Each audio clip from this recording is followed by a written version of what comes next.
Bismillahirrahmanirrahim. Assalamualaikum warahmatullahi wabarakatuh. Selamat malam semuanya. Malam. Oke.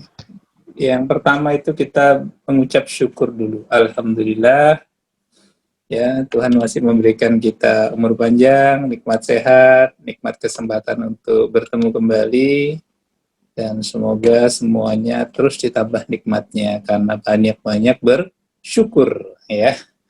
Oke, pada malam hari ini kita akan lanjutkan materi manajemen sumber daya manusia yang minggu lalu sudah kita bahas kelompok yang sudah tampil, yaitu kelompok 3 atau kelompok 2 ya. Nah, malam ini karena kelompok satunya berhalangan, ya kabarnya sakit, ya kita gantikan di kelompok lainnya. Selamat malam teman-teman dan selamat malam juga kepada Bapak Sunarto. Semoga kita semua dalam keadaan sehat. Tak lupa kami berterima kasih kepada Bapak Sunarto yang telah memberikan kami kesempatan untuk menyampaikan materi tentang perencanaan sumber daya manusia. Sebelum itu kami perkenalkan diri dulu. Kami dari kelompok 3, saya Ewinike Kezia Patilaya. Dan saya Dewi Sarah Suraisa Putri. Kami akan memulai presentasi kami pada malam hari ini. Tapi sebelum itu, untuk teman-teman semua jangan lupa menonaktifkan mikrofon yang ada di aplikasi Zoom masing-masing. Selamat menyaksikan. Seperti yang kita ketahui, perencanaan sumber daya manusia adalah salah satu fungsi dari manajemen sumber daya manusia. Perencanaan sumber daya manusia merupakan entry point atau titik masuk bagi pencapaian tujuan organisasi. Dengan demikian, dikatakan bahwa gagalnya pencapaian tujuan organisasi salah satunya karena organisasi itu tidak melakukan perencanaan sumber daya manusia dengan baik. Lantas apa yang dimaksud dengan perencanaan sumber daya manusia? Menurut Mattis and Jackson di tahun 2001, perencanaan sumber daya manusia merupakan proses analisis dan identifikasi kebutuhan serta ketersediaan sumber daya manusia untuk mencapai tujuan.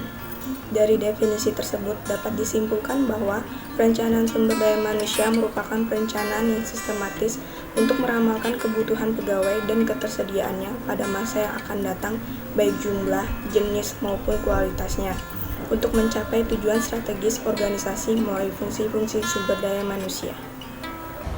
Setidaknya ada dua komponen dalam perencanaan sumber daya manusia, yaitu kebutuhan dan ketersediaan.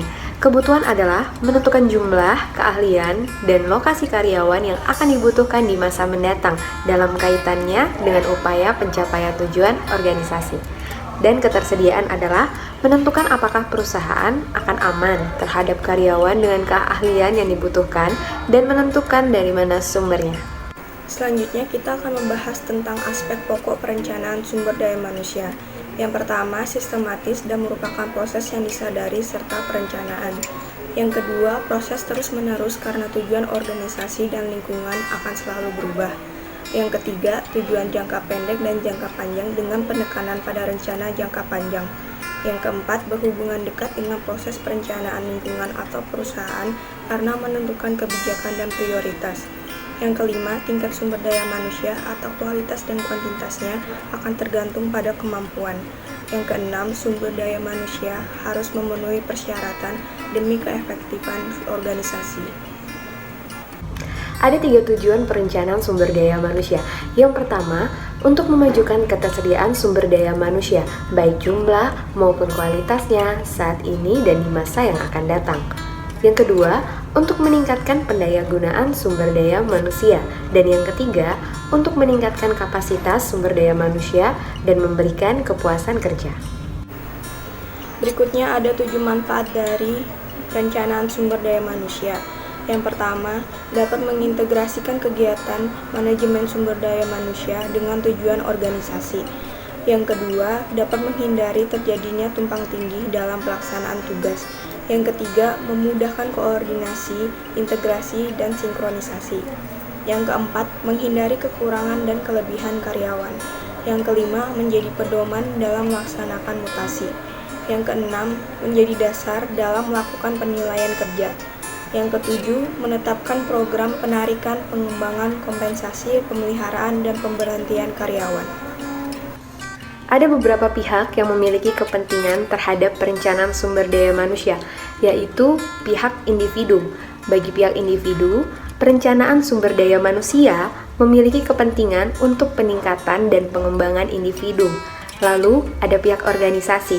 Bagi pihak organisasi, kepentingan perencanaan sumber daya manusia adalah untuk mendapatkan karyawan sesuai dengan kompetensi.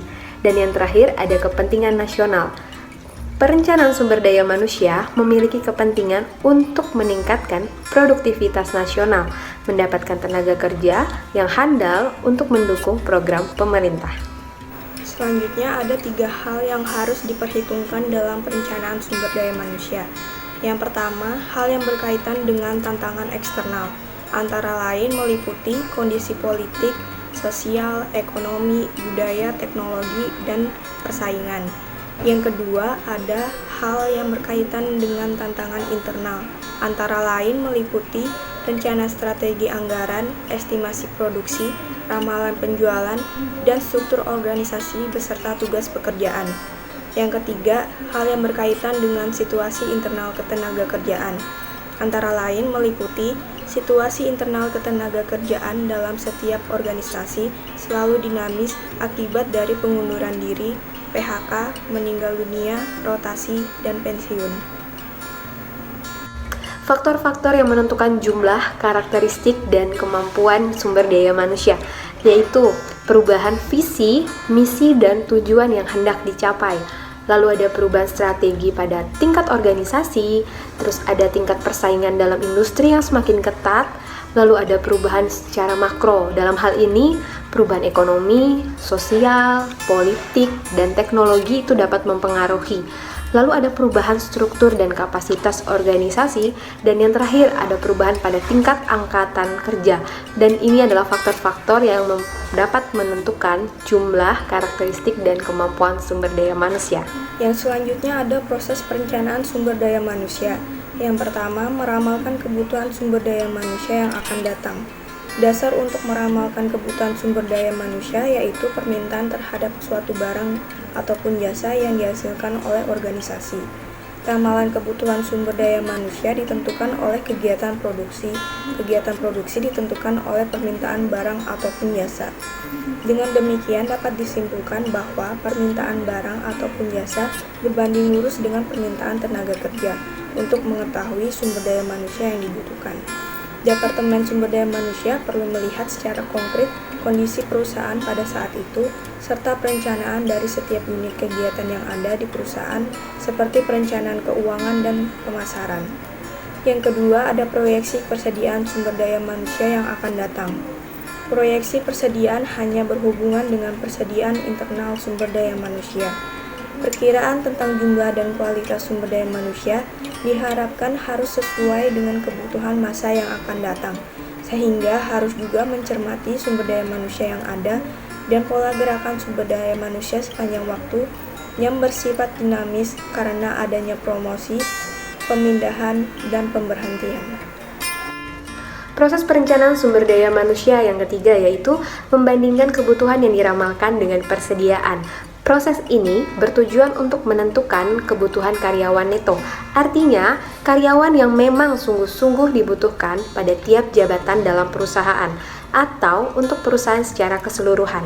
Dari hasil membandingkan ini, didapat 3 kemungkinan, yaitu yang pertama, permintaan sama dengan penambahan. Sehingga dalam kondisi ini tidak ada kegiatan penambahan ataupun pengurangan sumber daya manusia. Selanjutnya yang kedua yaitu terjadinya kekurangan sumber daya manusia. Pada kondisi ini diperlukan strategi untuk memenuhi kekurangan tersebut. Yang ketiga, kelebihan sumber daya manusia. Kondisi ini juga memerlukan strategi untuk mengurangi kelebihan sumber daya manusia tersebut. Proses perencanaan sumber daya manusia yang keempat yaitu merencanakan kebijakan dan program untuk memenuhi kebutuhan sumber daya manusia. Dan yang kelima adalah untuk menilai keefektifan perencanaan sumber daya manusia. Selanjutnya ada analisis kebutuhan sumber daya manusia. Yang pertama, peramalan kebutuhan. Yang kedua, analisis beban kerja. Yang ketiga, analisis tenaga kerja. Keempat, menghitung tingkat absensi. Yang kelima, menghitung tingkat perputaran sumber daya manusia atau labor turnover. Selanjutnya kita akan membahas tentang turnover. Apa yang dimaksud dengan turnover? Turnover adalah kondisi ketika ada sumber daya manusia ataupun karyawan yang keluar ataupun mengundurkan diri dari perusahaan atau organisasi. Dan pastinya turnover ini akan memiliki dampak bagi organisasi atau perusahaan yang bersangkutan. Dampaknya seperti apa sih? Dampaknya antara lain yang pertama, menimbulkan biaya penarikan sumber daya manusia yang baru. Yang kedua, bertambahnya biaya pendidikan dan latihan. Yang ketiga, meningkatnya kecelakaan kerja sebagai akibat tenaga kerja kurang terlatih. Lalu yang keempat, adanya produksi yang hilang selama masa pergantian. Yang kelima, peralatan produksi tidak bisa digunakan karena ditinggal oleh tenaga kerja. Yang keenam, perlu diadakan kerja lembur untuk memenuhi target. Dan yang ketujuh, biaya yang dikeluarkan akan lebih besar daripada hasil kerja tenaga kerja yang baru. Bagian yang terakhir yaitu faktor-faktor yang menyebabkan turnover, antara lain yang pertama, suasana kerja tidak menyenangkan. Yang kedua, kompensasi di bawah standar atau di bawah UMR/UMK. Yang ketiga, tidak ada penghargaan atas prestasi. Yang keempat, pekerjaan bersifat rutin dan tidak menantang. Yang kelima, tidak ada jaminan pengembangan karir. Yang keenam, keamanan kerja tidak terjamin. Yang ketujuh, rendahnya disiplin dan moral kerja sumber daya manusia. Yang kedelapan, perlakuan tenaga kerja yang tidak wajar. Yang kesembilan, konflik yang berlarut-larut tanpa penyelesaian yang baik. Jadi teman-teman, sekian presentasi dari kelompok 3 tentang perencanaan sumber daya manusia. Terima kasih buat teman-teman yang sudah menonton video kami, semoga bermanfaat. Mohon maaf bila ada kekurangan dalam video kami. Jadi buat teman-teman, kami sekarang ingin membuka sesi tanya jawab. Jadi kalian bisa langsung nyalakan mikrofon kalian, ataupun kalian juga bisa langsung komen di kolom komentar.